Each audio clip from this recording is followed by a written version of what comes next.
ఓం నమః శివాయ నమో నారాయణాయ ఓం శ్రీ కర్మ నివారణ కాల భైరవాయ నమో నమః ఓం వజ్రణకాయ విద్మహే తీక్షణ దగ్గుస్థాయ ధీమహి తన్నో నవనారసింహస్వామి ప్రచోదయాతు.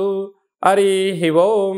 మా ఛానల్కి స్వాగతం. చూస్తున్న వీక్షకులకు ప్రేక్షకులకు ప్రియ కాళ భైరవ భగవంతులకి స్వాగతం పలుకుతూ మమ్మల్ని ఎంతగానో ఆదరిస్తూ ఉండబడినటువంటి ప్రియ సోదర సోదరీమణులకు స్వాగతం పలుకుతూ సనాతన ధర్మ సంరక్షకులకు అలాగనే జ్యోతిష్య అభిమానులకు స్వాగతం పలుకుతూ 16/5/2024 నుండి 31/5/2024 వరకు పుట్టినటువంటి వారందరికీ కూడా ముందస్తుగా జన్మదిన శుభాకాంక్షలు. గతంలో వివాహం చేసుకున్న వారికి వివాహ వార్షికోత్సవ శుభాకాంక్షలు. మనకు వైశాఖ మాసం అనగానే పండగలకు కొదవలైనటువంటి మాసము కనుక అన్నవరంలో సత్యనారాయణ స్వామి యొక్క కళ్యాణము, స్వామివారిని స్మరించడం, ధ్యానించడం, వీలైతే ఇంట్లో మనం సంవత్సరానికి ఒక్కసారైనా శ్రీ రమా సహిత సత్యనారాయణ స్వామి వ్రతాన్ని ఆచరించుకోవడం వలన స్వామి యొక్క ఆశీస్సులు ఉంటాయి. అలాగనే మనకు వాసవి మాత అమ్మవారి యొక్క జయంతి, అమ్మను స్మరిస్తే అన్నీ మనకు ఉన్నట్లే అని చెప్పి గమనించాలి. అలాగనే మాసానాం వైశాఖ మాసం అంటారు.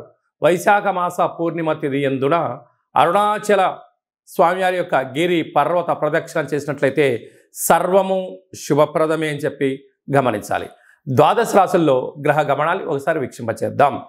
మేషరాశిలో బుధుడు మరియు శుక్రుడు సంచార స్థితి, వృషభ రాశిలో రవి గురు సంచార స్థితి, కన్యరాశిలో కేతు సంచార స్థితి, కుంభరాశిలో శని భగవానుడు స్వక్షేత్ర సంచార స్థితి, మీనరాశిలో కుజరాహుల సంచార స్థితితో ద్వాదశ రాశుల్లో గ్రహ గమనాలు ఈ విధంగా ఉన్నాయి. 12 సంవత్సరముల తర్వాత శుక్ర భగవానుడు స్వక్షేత్రమైనటువంటి వృషభ రాశిలోకి ఈ 20వ తారీఖున మే నెలలో సంచరించడం జరుగుతుంది.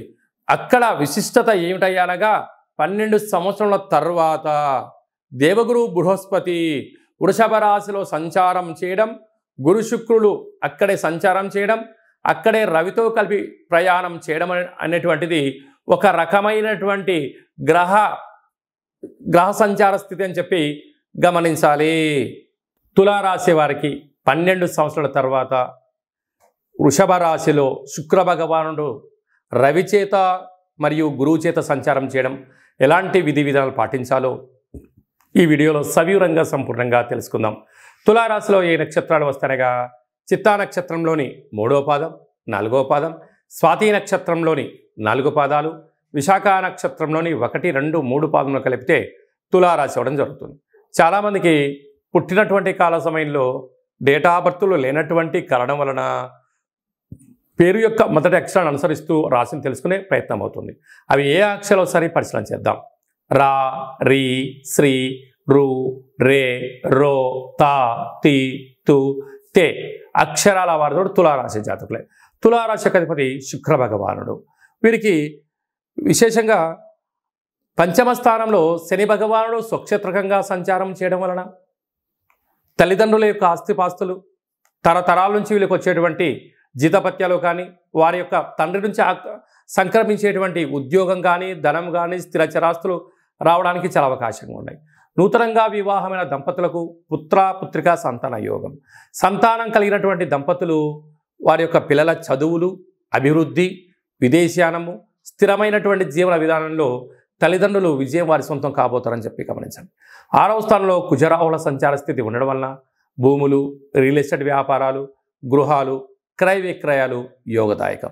7వ స్థానంలో బుధ శుక్ర సంచార స్థితి ఉండడం వలన ప్రేమికుల మధ్య సయోధ్య, అన్నదమ్ముల మధ్య అన్యూన్యత, నూతనమైనటువంటి బంగారు ఆభరణాలు, విలాసవంతమైన వస్తువులు, కార్లు, తీర్థయాత్రలు, సంపూర్ణమైన ఆధ్యాత్మిక చింతనలో వీరి జీవితం ఆనందమయంగా ఉండే అవకాశాలు ఉన్నాయి.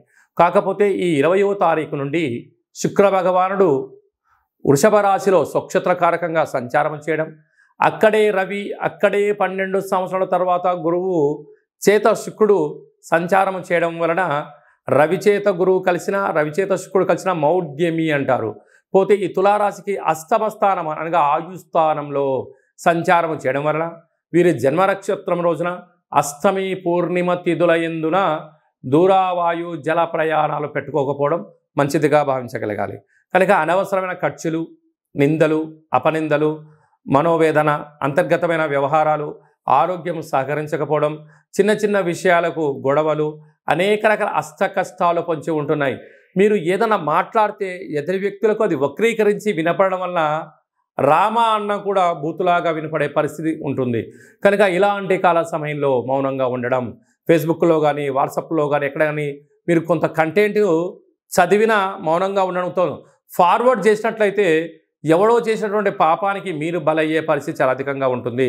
కనుక ఇలాంటి కాల సమయంలో ఎలాంటి విధి విధానాలు పాటించగలగాలి అన్నట్లయితే మీరు ఎంత బరువు అయితే ఉంటారో అంత బరువు కలిగినటువంటి పాలను కానీ, నీటిని కానీ, విభూతిని కానీ, కుదరకపోతే గోధుమలు కానీ తులాభారంగా చేసి మహాదేవుడికి అభిషేకం చేసుకొని పశుపక్షాదులకు దానం చేసినట్లయితే, గోమాతకు పశుగ్రాసాన్ని మీరు ఎంత బరువు అయితే ఉంటారో అంత దానాన్ని నమస్కరించి చేసినట్లయితే అష్ట కష్టాలను గోమాత స్వీకరించి అష్ట ఐశ్వర్యాలకు స్వాగతం పలిగేటువంటి జ్ఞానాన్ని మీకు అందజేయడం జరుగుతుంటుంది.